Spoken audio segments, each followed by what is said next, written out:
Hello everyone, स्वागत है आप सभी के पसंद यूट्यूब चैनल रहा एजुकेशन में। शिक्षा विभाग अपडेट में शिक्षकों के जिले के अंदर ट्रांसफ़र की बात करेंगे। सीएम योगी की मंजूरी के मिलने के बाद भी विभाग की तरफ से देरी क्यों की जा रही है, इस पर बातचीत करेंगे। समायोजन के बाद ही रास्ता इन सभी चीज़ों मुद्दों पर साफ होगा और नई शिक्षक भर्ती पर शिक्षा मंत्री जो संदीप सिंह जी हैं उनका क्या कहना है और किस तरीके से ये सारी चीज़ें आगे बढ़ेंगी और क्या क्या कार्य होगा। जो लोग वेट करें उनके लिए क्या क्या नई चैलेंजेस देखने को मिल सकते हैं। नई शिक्षक भर्ती पर क्या इंपॉर्टेंट बातें हैं वो सभी इस वीडियो में डिस्कस करेंगे। चलिए स्टार्ट करते हैं वीडियो को। तो लंबे समय से जिलों के अंदर तबादले नहीं किए गए हैं और केंद्र सरकार की रिपोर्ट के मुताबिक लगभग 79,000 शिक्षक ऐसे हैं जो सरप्लस हैं, यानी कि जिनकी तैनाती छात्रों के अनुपात में ज़्यादा है। जी हाँ, जैसा आप सभी को पता है कि बेसिक शिक्षा विभाग में प्राथमिक स्तर की बात करें तो 30 छात्र छात्राओं पर एक शिक्षक का अनुपात होता है, यानी 30 को पढ़ाने के लिए, 30 को टॉट करने के लिए एक शिक्षक, एक टीचर होना चाहिए।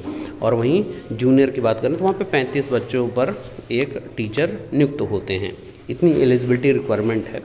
अगर इससे ज़्यादा छात्र छात्रा हैं तो वहाँ पर कम से कम 2 टीचर चाहिए, क्योंकि सभी तक हर टीचर बहुत अच्छे तरीके से गाइडेंस अपनी प्रोवाइड नहीं कर सकता है और ध्यान भी नहीं दे सकता है। तो यहाँ पर वहीं बेसिक शिक्षा विभाग में म्यूचुअल तबादले और गंभीर बीमारी से ग्रसित शिक्षकों के अंतर जनपदीय तबादलों पर सहमति बन गई है और बैठकों पर इस पर सहमति बनी है कि तबादले सत्र के बीच में करके कार्यमुक्ति व कार्यभार जो ग्रहण करने की प्रक्रिया है वह जाड़ी की छुट्टियों में की जाएगी। लेकिन इस पर भी अभी भी मंथन चल रहा है, ये सबसे इम्पोर्टेंट बात है। जाड़ी यानी कि जो विंटर वेकेशन होता है 31 दिसंबर से 14 जनवरी के बीच में 15 दिन होगा।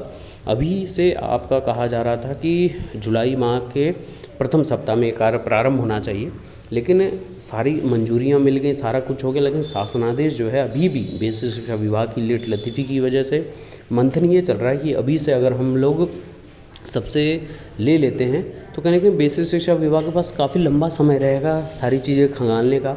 रिक्वायरमेंट किसकी है, किस में ज़्यादा प्रायोरिटी देनी चाहिए, किसके लिए एलिजिबिलिटी ज़्यादा है, कौन मेडिकल कंडीशन सर्वाइवल है, कौन वन पेरेंट पर डिपेंडेंट है, वगैरह वगैरह सारी चीज़ें। तो अच्छा खासा समय अंतराल रहेगा और उसके बाद शिक्षा बाधित ना हो, बच्चों की शिक्षण कार्ड बाधित ना हो, तो आराम से विंटर वेकेशन में ट्रांसफ़र कर देना चाहिए।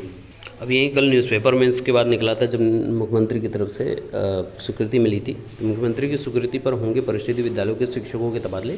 ज़रूरत अगर पड़ती है तो भर्ती होगी, नई भर्ती पर ये बात ही है। परिषदीय विद्यालयों के शिक्षकों के तबादले को लेकर अभी स्थिति स्पष्ट नहीं है। बेसिक शिक्षा मंत्री ने कहा कि शिक्षकों का अनुपात देखने के बाद ही तय किया जाएगा कि खाली पद कितने और इस पर क्या पॉलिसी लगाकर नई भर्ती की जाएगी। तो बेसिक शिक्षा मंत्री ने कहा कि मुख्यमंत्री के पास इस वर्ष की पॉलिसी भेजी गई है और उनकी स्वीकृति मिलने के बाद ही तबादले की प्रक्रिया जो है वो पूरी की जाएगी। इसके साथ ही उन्होंने प्रदेश में परिषदीय स्कूलों के शिक्षकों का अनुपात देखने व समायोजन के बाद ही नए शिक्षकों की भर्ती के बारे में विचार करने की बात कही है। लोक भवन में सरकार के 100 दिन पूरे होने पर रविवार को विभागीय उपलब्धियों की चर्चा के दौरान उन्होंने कहा कि पिछले वर्ष 21,695 शिक्षकों के तबादले किए गए थे। मृतक आश्रितों के समायोजन पर उन्होंने कहा कि समूह ग में पद खाली न होने के कारण आश्रितों को समूह ग में नौकरी दी जा रही है और बाकी यदि आश्रित उच्च शिक्षा प्राप्त हैं और शिक्षक बनने की योग्यता रखता है तो ट्रेनिंग देकर शिक्षक बनाने पर विचार करेंगे। शहरी व ग्रामीण शिक्षकों का अनुपात देखकर ही स्थानांतरण किया जाएगा। ये सबसे इम्पोर्टेंट बात उस चर्चा में यहाँ पर कही गई है। तो ये इम्पोर्टेंट अपडेट रही है शिक्षकों के तबादले को लेकर कि मंजूरी तो मिल गई है, लेकिन जल्द से जल्द जो कहते हैं आवेदन लेना, तो आवेदन तो ले लिया जाएगा, लेकिन विंटर वेकेशन में ही ट्रांसफ़र की बात की जाएगी। वो भी सबसे इम्पोर्टेंट, मैं फिर से बता दे रहा हूँ, स्पेशल जो केसेस होंगे उनको प्रायोरिटाइज़ किया जाएगा। सबसे इम्पोर्टेंट बात है जिसकी मेडिकल कंडीशन होगी और डिपेंडेंसी वाली कंडीशन होगी वो सबसे ज़्यादा प्रायोरिटाइज़ किया जाएगा, पहली बात। दूसरी बात कि जो नई भर्ती को लेकर एकदम स्थिति स्पष्ट है। हालांकि लंबा समय है, प्रत्येक वर्ष 7 से 7,500 शिक्षक बेसिक शिक्षा विभाग से रिटायर्ड होते हैं, तो कहीं ना कहीं पद तो खाली ही हैं। और 69,000 भर्ती के दौरान सुप्रीम कोर्ट में भी ये चीज़ हलफनामा दाखिल किया गया था प्रदेश सरकार की तरफ से कि 51,112 पद जो हैं शिक्षकों के खाली हैं प्रदेश भर में, तो वो भी बात है अपनी जगह पे। उसके बाद से लगभग 1.5 से 2 साल होने वाले हैं भर्ती प्रक्रिया पूर्ण होते होते। तो कहीं ना कहीं लगभग 7 से 14-15 हज़ार, ये तो 70-75 हज़ार तो मिनिमम जो हैं वो रिक्तियाँ देखनी चाहिए। और लगभग इस बार 1,90,00,000 यानी लगभग 2 करोड़ के आसपास नए नामांकन हुए हैं, तो उस पर भी विचार करने के शिक्षकों के समायोजन के बाद ही स्थिति स्पष्ट हो पाएगी। बाकी के लेटेस्ट अपडेट के लिए बने रहिए। Best of luck, thank you so much.